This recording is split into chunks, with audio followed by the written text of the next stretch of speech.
The book of Judges. So remember, after Joshua led the tribes of Israel into the promised land, he called them to be faithful to their covenant with God by obeying the commands of the Torah. And if they do this, they will show all the other nations what God is like. So Judges begins with the death of Joshua and basically tells the story of Israel's total failure. The book's name comes from the type of leaders Israel had in this period. Before they had any kings, the tribes were all governed by these judges. Now, don't think of a courtroom. These were regional political military leaders, more like a tribal chieftain. And you need to be warned, the book of Judges is very disturbing and violent. It tells the tragic tale of Israel's moral corruption, of its bad leadership, and basically how they become no different than the Canaanites. But this sad story is also meant to generate hope for the future, and you can see this in how the book's designed. There's a large introduction that sets the stage for Israel's failure as they don't drive out the remaining Canaanites. Then the large main section of the book has stories about the growing corruption of Israel's judges, and the progression here shows how Israel's leaders go from pretty good to okay to bad to worse. The concluding section is really disturbing and shows the corruption of the people of Israel as a whole. So let's dive in and we can explore each part a bit more. The opening section begins with the tribes of Israel in their territories in the Promised Land. And while Joshua defeated some key Canaanite towns, there was still a lot of land to be taken and lots of Canaanites living in those areas. And so chapter 1 gives a long list of Canaanite groups and towns that Israel just failed to drive out from the land. Now, remember, the whole point of driving out the Canaanites was to avoid their moral corruption and their way of worshiping the gods through child sacrifice. God had called Israel to be a holy people, and that does not happen. Chapter 2 describes how Israel just moved in alongside the Canaanites and adopted all their cultural and religious practices.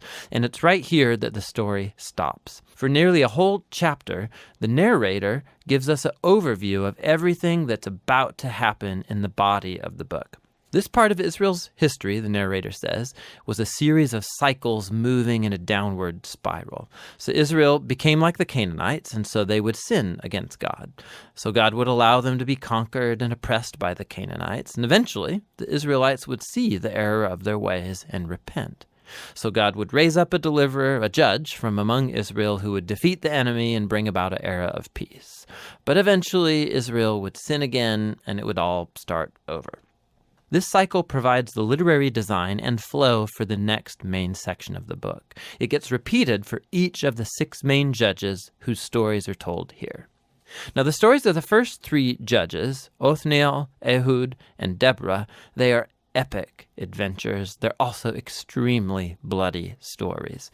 Either the judge themselves or people who help the judge, they defeat their enemies and deliver the people of Israel.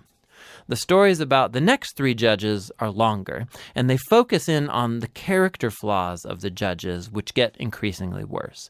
So Gideon, he begins pretty well. He's a coward of a man, but he eventually comes to trust that God can save Israel through him. And so he defeats a huge army of Midianites with only 300 men carrying torches and clay pots. But Gideon has a nasty temper, and he murders a bunch of fellow Israelites for not helping him in his battle. And then it all goes downhill from there. He makes an idol from the gold that he won in his battles. And then after he dies, all Israel worships the idol as a god, and the cycle begins again. The next main judge is Jephthah, who's something of a mafia thug living up in the hills. And when things get really bad for Israel, the elders come to him begging for his help. And Jephthah was a very effective leader. He won lots of battles against the Ammonites, but he was so unfamiliar with the God of Israel, he treats him like a Canaanite god. He vows to sacrifice his daughter if he wins the battle. This tragic story, it shows just how far Israel has fallen. They no longer know the character of their own God, which leads to murder and to false worship. The last judge, Samson, is by far the worst. His life began full of promise, but he has no regard for the God of Israel. He was promiscuous, violent, and arrogant. He did win brutally strategic victories over the Philistines, but only at the expense of his own integrity, and his life ends in a violent rush of mass murder. Now, a quick note here. You'll notice a repeated theme in the main section of the book, that at key moments, God's Spirit will empower each of these judges to accomplish these great acts of deliverance. Now, the fact that God uses these really screwed up people doesn't mean he endorses all or even any of their decisions. God is committed first and foremost to saving his people, but all he has to work with is these corrupt leaders. And so work with them he does. This whole section is designed to show just how bad things have gotten. You can't even tell the Israelites and the Canaanites apart anymore, and that's just the leaders. The final section shows Israel as a whole hitting bottom. There are two tragic stories here, and they are not for the faint of heart. They're structured by this key line that gets repeated 4 times at the close of the book. In those days, Israel had no king, and everyone did what was right in their own eyes. The first story is about an Israelite named Micah who builds a private temple to an idol, and that gets plundered by a private army sent from the tribe of Dan. So they come and they steal everything, and then they go and burn down the peaceful city of Laish and murder all of its inhabitants. It's a horrifying story. When Israel forgets its God, might makes right. The final story of the book is even worse. It's a shocking tale of sexual abuse and violence, which all leads to Israel's first civil war. It's very disturbing. And that's the point. These stories are meant to serve as a warning. Israel's descent into self-destruction is the result of turning away from the God who loves them and saved them out of slavery in Egypt. And now Israel needs to be delivered again from themselves.